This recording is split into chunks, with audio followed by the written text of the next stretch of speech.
ಹುಬ್ಬಳ್ಳಿ ನಗರದ ಪ್ರತಿಷ್ಠಿತ ಎಸ್.ಜಿ. ಸುಚ್ಚರಾಯ ಆಸ್ಪತ್ರೆಯ ENT ಮತ್ತು ಲಾರಿಂಗೋಲಜಿ ವಿಭಾಗದಲ್ಲಿ ಮಹತ್ವದ ಸಾಧನೆಯನ್ನು ಮಾಡಲಾಗಿದ್ದು, ಬರೋಬ್ಬರಿ 55 ವರ್ಷದ ರೋಗಿಯ ಅಪರೂಪದ ಧ್ವನಿ ಪುನಃಸ್ಥಾಪನೆ ಮಾಡುವ ಮೂಲಕ ಅಪರೂಪದ ಶಸ್ತ್ರಚಿಕಿತ್ಸೆ ಮಾಡಿದ್ದಾರೆ. ಈ ಕುರಿತಂತೆ ಮಾಹಿತಿಯನ್ನು ನೀಡಿದ ತಜ್ಞ ವೈದ್ಯರಾದ ಡಾಕ್ಟರ್ ಪುನೀತ್ ಪೂಜಾರಿ ಅವರು, ಬಹು ಕಪಾಲ ನರಗಳ ಒಳಗೊಳ್ಳುವಿಕೆಯಿಂದ ಉಂಟಾದ ಏಕಪಕ್ಷೀಯ ಗಾಯನ ಬಳ್ಳಿಯ ಪಾರ್ಶ್ವವಾಯುದಿಂದ ಬಳಲುತ್ತಿದ್ದ ಈ ವ್ಯಕ್ತಿ ಪುರುಷ ರೋಗಿಯೂ ಆಗಿದ್ದು, ಧ್ವನಿ ಮತ್ತು ನುಂಗುವ ಕಾರ್ಯವನ್ನು ಇಂಜೆಕ್ಷನ್ ಮಿಡಿಯಲೇಷನ್ಸ್ ಥೆರೋಮ್ಲಾಸ್ ಮೂಲಕ ಯಶಸ್ವಿಯಾಗಿ ಪುನಃಸ್ಥಾಪಿಸಲಾಗಿದೆ. ಇದು ಉತ್ತರ ಕರ್ನಾಟಕದಲ್ಲಿಯೇ ಸುಧಾರಿತ ಲಾರಿಂಗೋಲಜಿ ಸೇವೆಗಳು ಲಭ್ಯವಾಗುತ್ತಿರುವುದು ಹೆಮ್ಮೆಯ ವಿಷಯ ಎಂದರು. ಈ ಸಂದರ್ಭದಲ್ಲಿ ಆಸ್ಪತ್ರೆಯ CEO ಮಂಜುನಾಥ್ ಅವರು ಮಾತನಾಡಿ, ಈ ಒಂದು ವೈದ್ಯಕೀಯ ಕ್ಷೇತ್ರ ಸಿಗತಕ್ಕಂಥ ಸೌಕರ್ಯ ಸೌಲಭ್ಯಗಳ ಕುರಿತಂತೆ ಸುದೀರ್ಘವಾಗಿ ಮಾಹಿತಿ ನೀಡಿದರು. SG ಆಸ್ಪತ್ರೆ ಒಂದೆಲ್ಲ ಒಂದು ಸಾಧನೆ ಮಾಡುತ್ತಿದ್ದು, ಉತ್ತರ ಕರ್ನಾಟಕದಲ್ಲಿ ಪ್ರಥಮರಿಗೆ ಈ ಒಂದು ಚಿಕಿತ್ಸೆ ದೊರೆಯಲಾಗುತ್ತಿದೆ. ಅತ್ಯಂತ ಕಡಿಮೆ ದರದಲ್ಲಿ ಮತ್ತು ಸರ್ಕಾರದ ಕೆಲ ಸೌಲಭ್ಯಗಳೊಂದಿಗೆ ಆಸ್ಪತ್ರೆಯಲ್ಲಿ ರೋಗಿಗೆ ಚಿಕಿತ್ಸೆ ನೀಡಲಾಗುತ್ತಿದೆ. ಈ ಒಂದು ಪಾರ್ಶ್ವವಾಯು ಸೇರಿದಂತೆ ಅನೇಕ ರೀತಿಯ ನರಗಳ ದೌರ್ಬಲ್ಯತೆಯಿಂದ ಉಂಟಾಗುವ ಬಗ್ಗೆ ಮಾಹಿತಿ ಹೇಳಿದರು. ಇದಕ್ಕಂದ್ರೆ ನಮ್ಗೆ ಎಷ್ಟೋ ಜನಕ್ಕೆ ಅದ್ರ ಬಗ್ಗೆ ಮಾಹಿತಿ ಇರಲ್ಲ.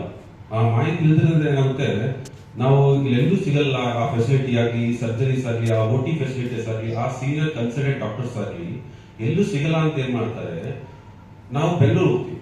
ಆ ಬೆಂಗಳೂರಲ್ಲಿ ಹೋದಾಗ ಅದ್ರ ಕಾಸ್ಟ್ ಎಷ್ಟಾಗುತ್ತೆ ಅಂದ್ರೆ ಇಲ್ಲಿಂದಕ್ಕಿಂತ ದುಪ್ಪಟ್ಟಾಗುತ್ತೆ. Maybe like 1.5 times, 2 times, 2.5 times ಆಗುತ್ತೆ ಕಾಸ್ಟ್. ಸೊ ಡಾಕ್ಟರ್ ಹೇಳ್ತಿದ್ದಾಗೆ ಇದೇ ಸರ್ಜರಿ ನಾವೇನಾದ್ರೂ ಬೇರೆ ಕಡೆ ಮಾಡಿದ್ರೆ ಏನು 1.5 ಲಕ್ಷ ಆಗ್ತಿತ್ತು. ನಮ್ಮಲ್ಲಿ ಅದು ಮಾಡಿದ್ದು ಬರೀ ಒಂದು 50-60 ಸಾವಿರ ಮಾಡಿದ್ವಿ. ಸೊ ಅದರಲ್ಲಿ 50% ಕಡಿತದ ರೇಟ್ ಅಂತ ಹೇಳ್ಬೋದು. ಸೊ ಇದೊಂದೇ ಅಂತಲ್ಲ, ನಮ್ಮಲ್ಲಿ ರೀಸೆಂಟ್ಲಿ ನಾವು ಲಾಸ್ಟ್ ಟ್ಯಾಬ್ ಅಂತ ಪ್ರೊಸೀಜರ್ ಮಾಡಿದ್ವಿ ಕಾರ್ಡಿಯಾಕ್ದು.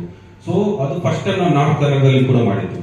ಅದೇ ತರ ತುಂಬಾ ಪ್ರೊಸೀಜರ್ಸ್ ನಾವು ಮಾಡ್ತಾ ಇದ್ದೀವಿ. ಹೈ ರಿಸ್ಕ್ ಇರೋ ಪ್ರೊಸೀಜರ್ಸ್ ಆಗಿರ್ಬೋದು, ಅದೆಲ್ಲ ಕೂಡ ನಾವು ಮಾಡ್ತಾ ಇದ್ದೀವಿ. ಸೊ ಜನಕ್ಕೆ ಏನಂತಂದ್ರೆ, ನಮಗೆ ಬರೋ ಟೈಮ್ ಅಲ್ಲಿ ಇನಿಷಿಯಲ್ ಏನಾಗುತ್ತೆ ಅಂತಂದ್ರೆ, ಈ ಎಲ್ಲಾ ಒಂದು ತೊಂದರೆಗಳನ್ನ ಇನಿಷಿಯಲ್ ಫೇಸ್ 1 ನಲ್ಲಿ, ಸ್ಟೇಜ್ 1 ನಲ್ಲಿ ನಾವು ಐಡೆಂಟಿಫೈ ಮಾಡಿದ್ರೆ, ಡಾಕ್ಟರ್ ಹತ್ರ ಬಂದ್ರೆ ಏನಾಗುತ್ತೆ, ಅದು ಗುಣಪಡಿಸುವುದು ಬೇಗ ಆಗುತ್ತೆ. ಈ ಫೇಸ್ 2, ಫೇಸ್ 3 ಅಲ್ಲಿ ಆಗ ಲೇಟ್ ಆಗಿ ಬಂದಾಗ ಏನಾಗುತ್ತೆ, ಅಷ್ಟು ಅದು ಗುಣಪಡಿಸಲು ಸ್ಲೋ ಆಗುತ್ತೆ. ಸೊ ನಾನೇನ್ ಹೇಳಕ್ ಇಷ್ಟಪಡ್ತೇನೆ ಅಂತಂದ್ರೆ, ರೆಗ್ಯುಲರ್ ಹೆಲ್ತ್ ಚೆಕ್ಅಪ್ ಮಾಡಿಸ್ಬೇಕು ಎಲ್ಲರೂ. ಸೊ ಈಗ ಏನಾಗುತ್ತೆ, ರೆಗ್ಯುಲರ್ ಹೆಲ್ತ್ ಚೆಕ್ಅಪ್ ಮಾಡಿದಾಗ BP ಇರುತ್ತೆ, BP ಇರಲ್ಲ, ನಮ್ಗೆ ಗೊತ್ತಾಗಲ್ಲ. BP ಸೈಲೆಂಟ್ ಇಲ್ಲ ಕೈಂಡ್ ಆಫ್ ತಿಂತಾರೆ. ಸೊ ರೆಗ್ಯುಲರ್ ಹೆಲ್ತ್ ಚೆಕ್ಅಪ್ ಮಾಡೋದ್ರಿಂದ ಏನಾಗುತ್ತೆ, ನಮ್ಗೆ ಗೊತ್ತಾಗುತ್ತೆ ನಮ್ಮಲ್ಲಿ ಬ್ಲಡ್ ಟೆಸ್ಟ್ ಏನಾಗಿದೆ, ಬ್ಲಡ್ ಏನಾಗಿದೆ, ಏನು ಲಿವರ್ ಫಂಕ್ಷನ್ ಕರೆಕ್ಟ್ ಆಗಿದೆಯಾ ಇಲ್ವಾ, ಕಿಡ್ನಿ ಫಂಕ್ಷನ್ ಕರೆಕ್ಟ್ ಇದೆಯಾ ಇಲ್ವಾ, ಅದನ್ನ ಮಾಹಿತಿ ಸಿಗುತ್ತೆ. ಅದರಿಂದ ಆ ಹೆಲ್ತ್ ಚೆಕ್ ಇಯರ್ಲಿ ಮಾಡಿಸಿದಾಗ ಏನಾಗುತ್ತೆ, ನಾವು ಇಮಿಡಿಯೇಟ್ಲಿ ಡಾಕ್ಟರ್ ಕನ್ಸಲ್ಟ್ ಮಾಡಬಹುದು. ಅಂದ್ರೆ ಏನೇ ಕುಂದುಕೊರತೆ ಇದ್ರು, ತೊಂದರೆ ಇದ್ರು ಸೊಲ್ಯೂಷನ್ ಇದೆ ಹಾಸ್ಪಿಟಲ್. ಇಂಟರ್ನ್ಯಾಷನಲ್ ಕಾನ್ಫರೆನ್ಸ್ ಅಲ್ಲಿ ನಾವು ಪ್ರೆಸೆಂಟ್ ಮಾಡಿ we got very good feedback. ಕರ್ನಾಟಕದಿಂದ ಇದು ರಿಪ್ರೆಸೆಂಟ್ ಮಾಡಿರೋದು ಈ ವರ್ಕಲ್ಲಿ, ಲ್ಯಾರಿಂಗಾಲಜಿ ವರ್ಕಲ್ಲಿ ನಾನು ಒಬ್ಬನೇ. ಇದು ನಮ್ಮ ಹುಬ್ಬಳ್ಳಿಗೆ, ಆಮೇಲೆ ಸುಚ್ಚರಾಯ ಆಸ್ಪತ್ರೆಗೆ, ಆಮೇಲೆ ನಾರ್ತ್ ಕರ್ನಾಟಕಕ್ಕೆ ಒಂದು ಹೆಮ್ಮೆಯ ವಿಷಯ. ಸೊ ಪೇಷಂಟ್ಸ್ ನಮ್ಮ ಜೊತೆಗೆ ಬಂದು ನಮಗೆ ನಮ್ಮ ಮೇಲೆ ಭರವಸೆ ಇಟ್ಟು ಟ್ರೀಟ್ಮೆಂಟ್ ತಗೊಂಡ್ರಿಗೂ ಇದು ಯಶಸ್ಸು ಹೋಗ್ಬೇಕು.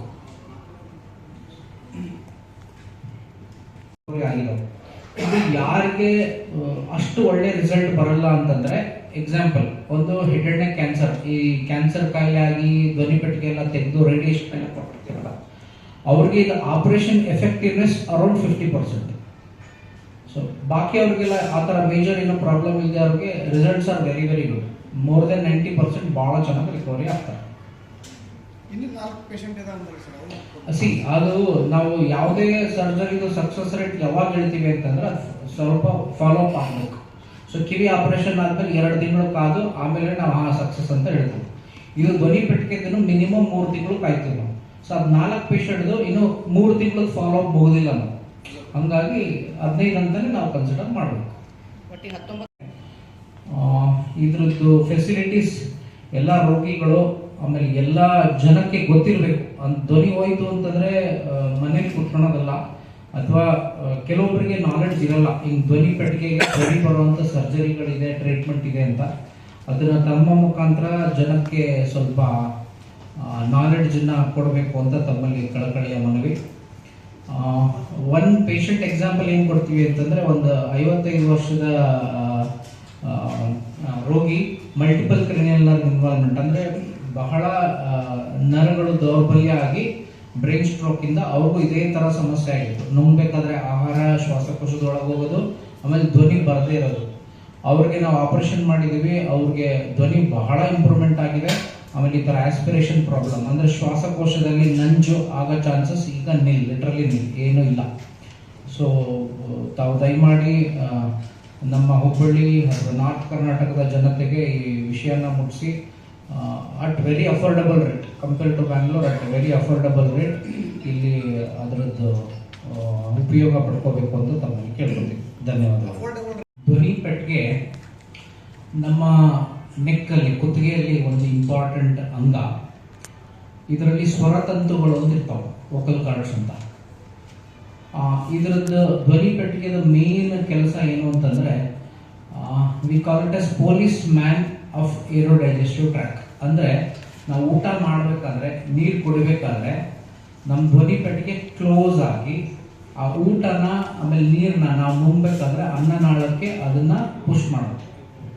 ಇನ್ ಕೇಸ್ ಇದು ಧ್ವನಿ ಪೆಟ್ಟಿಗೆ ವರ್ಕ್ ಆಗಿಲ್ಲ ಅಂತಂದರೆ ಇದು ಆಹಾರ ನಮ್ಮ ಶ್ವಾಸನಾಳಕ್ಕೆ ಹೋಗಿ ಈ ಥರ ಆಸ್ಪಿರೇಷನ್ ನ್ಯೂಮೋನಿಯಾ ಅಂತ ಕರಿತೀವಿ, ಈ ಥರ ಗಂಭೀರ ರೋಗಗಳು ಆಗೋ ಚಾನ್ಸಸ್ ಇರುತ್ತೆ. ಸೊ ನಮ್ಮ ಧ್ವನಿ ಪೆಟ್ಟಿಗೆದು ಎರಡು ಮುಖ್ಯವಾದ ಕೆಲಸ. ಒಂದು ಲಂಗ್ಸ್ನ ಪ್ರೊಟೆಕ್ಟ್ ಮಾಡೋದು, ಇನ್ನೊಂದು ನಮ್ಮದು ಧ್ವನಿ ಬರೋಕ್ಕೆ ಕಾರಣ ಆಗಂತ ಅಂಗ ಇದು.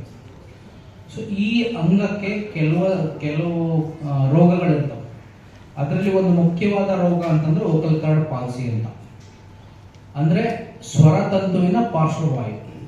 ಸೊ ಇದು ಮೇನ್ಲಿ ಕೆಲವಾರು ರೋಗಗಳಿಂದ ಇದು ಆಗುತ್ತೆ. One of the main reason ಏನು ಅಂತಂದ್ರೆ ಒಂದು ಮೆದುಳಿನ ಸ್ಟ್ರೋಕ್, ಬ್ರೈನ್ ಸ್ಟ್ರೋಕ್.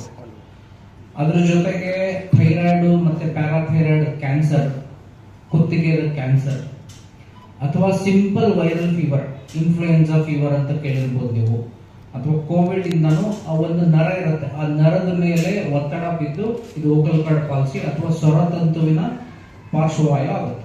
ಸೊ ಈ ತರ ಆದಾಗ ಪೇಷಂಟ್ಗಳು ಯೂಶಲಿ ಧ್ವನಿ ಬಹಳ ಕಡಿಮೆ ಆಗಿ ಬರ್ತಾರೆ. ಸೊ ಯಾವ ತರ ಧ್ವನಿ ಕಡಿಮೆ ಆಗಿ ಬರ್ತಾರೆ ಅಂತಂದ್ರೆ, ಈಗ ನಾನು ಮಾತಾಡ್ತಿದ್ದೀನಲ್ಲ, ಅವ್ರು ಯಾವ ತರ ಬರ್ತಾರೆ, ಈ ತರ ಅವ್ರದ್ದು ಇಂಟೆನ್ಸಿಟಿನೇ ಬಹಳ ಕಡಿಮೆ ಆಗುತ್ತೆ. ಆಮೇಲೆ ಎರಡನೇದು ಬಹಳ ಮುಖ್ಯವಾಗಿರೋದು ಅಂತಂದ್ರೆ ಆಹಾರ, ಅವ್ರು ನುಂಗೋ ಆಹಾರ ನೀರು ಎಲ್ಲ ಶ್ವಾಸಕೋಶಕ್ಕೆ ಹೋಗಿ ಅವ್ರಿಗೆ ನ್ಯೂಮೋನಿಯಾ ಅಂತ ದೊಡ್ಡ ಕಾಯಿಲೆಗಳಾಗುತ್ತೆ. ಸೊ ಈ ಕಾಯಿಲೆಗೆ ಮೊದಲೆಲ್ಲ ಏನ್ ಟ್ರೀಟ್ಮೆಂಟ್ ಇತ್ತು ಅಂತಂದ್ರೆ ವೇಟ್ ಅಂಡ್ ವಾಚ್, ಅಂದ್ರೆ ಮೆಡಿಸಿನ್ ಕೊಟ್ಟು ನೋಡೋಣ ಇದೇ ತರ 6 ತಿಂಗಳು ವರ್ಷದ ತನಕ ವೇಟ್ ಮಾಡೋದಿತ್ತು. ಕೆಲವೊಬ್ಬರಿಗೆ ನಾವು ಮೂಗಿಂದ ಟ್ಯೂಬ್ ಹಾಕಿ ಆಹಾರ ಕೊಡ್ತಿದ್ವಿ, ಕೆಲವೊಬ್ಬರಿಗೆ ಇಲ್ಲಿ ಕುತ್ತಿಗೆನಲ್ಲಿ ಹೋಲ್ ಮಾಡಿ ಇಲ್ಲಿಂದ ಟ್ಯೂಬ್ ಹಾಕಿ ಲೋಯರ್ ಅಂದ್ರೆ ಲಂಗ್ಸ್ ನ ನಾವು ಸೇವ್ ಮಾಡ್ತಿದ್ವಿ.